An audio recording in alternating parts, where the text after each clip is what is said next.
take us through the perspective of when you knew you came to grips with your situation, obviously, and you're saying, okay, well, I'm going to take this, I'm going to spin it into a positive. So take us through the perspective of when you knew that you could be successful in everything that you did, and like how that felt when you knew it was justified through the results that you had in your sport and outside of it. See, it was much later than making the team, and it was even later than winning the Paralympic gold medal for the team, because we still didn't have that exposure around the world. People didn't know what we were doing and didn't understand. I went to the 2002 Salt Lake City Paralympic Games and came back and got expelled from high school for too many absences.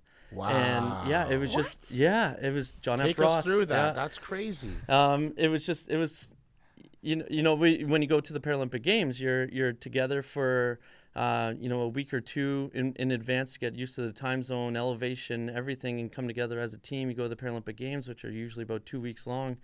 And we had let my school know all this, and they just didn't understand. Nobody understand. They just thought I skipped school. And mind you, I wasn't the best student. I did miss a lot of school, and but I don't know. That just hurt. Like, I thought I would come back to like celebrations, a warm welcome, right? like not a suspension. Yeah, there's two guys in high school from Quebec that came back and were given that whole semester off until they came back from school, given credits for going to the Paralympic Games, and then they're allowed to jump into their classes halfway through and make full credits for that too. Right. So like, wow. It was just that lack of understanding made it so difficult to keep going, and it didn't feel like I was a part of anything big, because that's how we were kind of made to feel. Like, right. it felt like we were a part of something special, and just working as hard as we could to be good athletes and the best that we could, and we felt that. But if it wasn't for our family supporting us, I don't think we would have continued.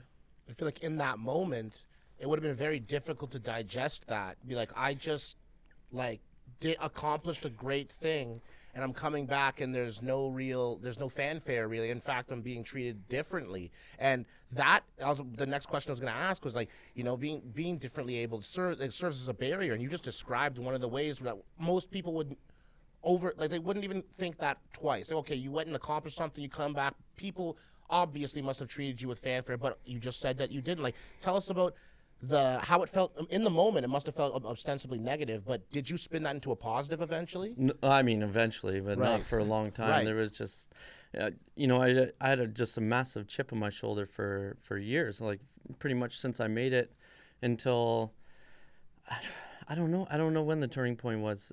I definitely, the Vancouver Paralympic Games was phenomenal for our sport and for my teammates and myself. TSN had us on HD.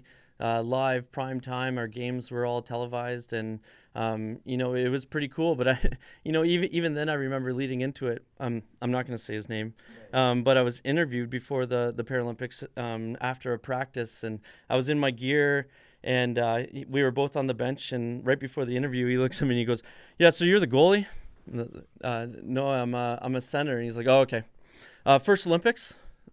No, like, have you done any homework whatsoever? I'm the leading scorer in the entire world of this sport. Like, have you guys had anything? And that's where I just had that chip on my shoulder, and it made me probably a worse teammate, and I don't know, probably wasn't fun to be around, because it started extenuating into, like, if someone tried to hold the door for me, I'd go in a different door, and there's I just had this, like, I'm normal, and not only am I normal, but I'm doing these things that nobody else is doing. Like, why does no one recognize this? And it took so long to finally realize, like, in my day-to-day life, like, people are being nice, and I do the same thing for everybody else. And finally I got over that, and Vancouver really helped propel us into the limelight of the athletes that we are.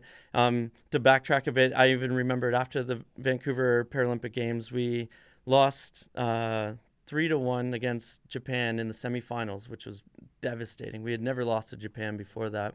And then with 5 seconds left of the bronze medal game and a tied game, a shot from the blue line went off my shoulder and up and over our goalie, and we lost the bronze medal there. And we were so devastated, and I took off with my girlfriend at the time, my wife now, and we went to Cuba.